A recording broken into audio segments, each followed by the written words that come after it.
আজকে আমি তৈরি করছি বেঁচে থাকা ভাত দিয়ে পকোড়া।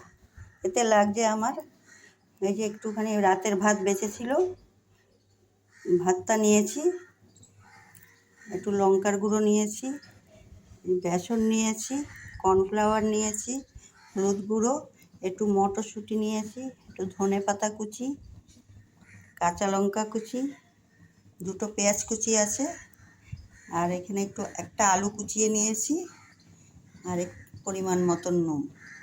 এই সব উপকরণগুলো দিয়ে আমি এখন মাখাবো। মাখানোর পরে আমি আবার দেখাচ্ছি। দেখুন, এই সব উপকরণগুলো একসঙ্গে মাখিয়ে নিয়েছি, এরকম হয়েছে। আর এই যে কড়াতে সাদা তেল বসিয়ে দিচ্ছি ভাজার জন্য। এই যে এমনি করে এখন ভাজবো।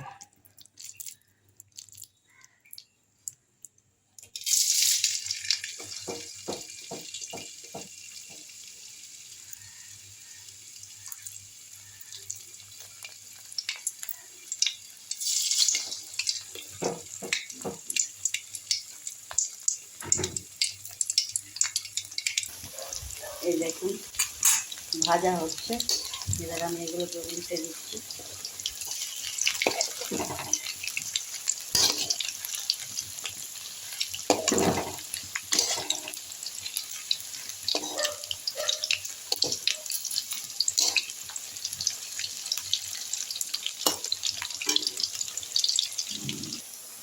এই দেখুন এইগুলোকে উল্টে পাল্টে ভেজে নিয়েছি, এবার এগুলোকে তুলে দেব।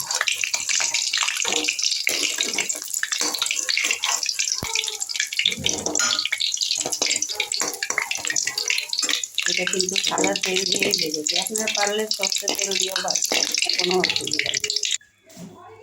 দেখুন কিরম সুন্দর পকোড়া হয়েছে।